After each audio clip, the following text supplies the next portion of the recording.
আজ আমি বানাবো আলুর দম। ভাতের সাথে, রুটির সাথে, লুচির সাথে, সব কিছুর সাথে খাওয়া যেতে পারে। তার জন্য বড় বড় করে আলু কেটে নিয়ে নিয়েছি, আর নিয়েছি পেঁয়াজ কুচি, টমেটো কুচি, আদা রসুন বাটা, আর নিয়েছি সামান্য পরিমাণ টক দই। টক দইটা আমি ফেটিয়েই রেখেছি।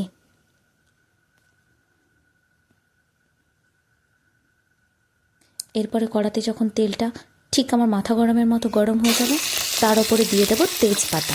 তেজপাতা একটু গরম হয়ে আসলে দিয়ে দেবো আলুগুলোকে একদম লাল লাল করে লবণ দিয়ে ভেজে নিতে হবে। একটু ঢাকিয়ে ঢাকিয়েই ভাজবো, যাতে হাফ সেদ্ধ ওখানেই হয়ে যায়। তারপরে সেই তেলেই আমরা পেঁয়াজটাকে ব্রাউন করে ভেজে নিলাম। ভেজে নিয়ে তার উপরে দিয়ে দিচ্ছি আদা রসুন বাটা। আদা রসুন বাটাটা দেওয়া হয়ে গেলে তারপরে দিয়ে দিচ্ছি লাল লাল একদম টমেটো কুচি। টমেটো কুচিগুলো দিয়ে মশলাটাকে ভালো করে কষিয়ে নেব। মশলাটা কষানোর মতো হয়ে গেলে তারপরে দিয়ে দিচ্ছি রেড কাশ্মীরি চিলি পাউডার, দিয়ে দিলাম 1 চামচ। তারপরে দিয়ে দিচ্ছি 1 চামচ 2 চামচ হলুদ গুঁড়ো। তারপরে দিয়ে দিচ্ছি একটু জলটা দিয়ে মশলাটাকে একদম ভালো করে কষিয়ে নিয়ে তার উপরে 2টো কাঁচা লঙ্কা চিড়ে দিয়ে আলুর উপরে টক দই ছড়িয়ে দিলাম।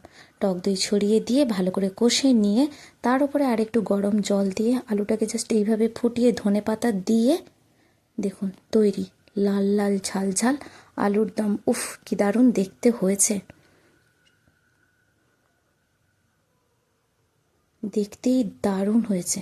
এই যে তারপরে আমি পরিবেশন করে নেব ডাল পুরির সাথে। আপনারা কিন্তু এরকম তৈরি করবেন লাল লাল ঝাল ঝাল আলুর দম দিয়ে, জানাবেন কিন্তু কেমন হয়েছে।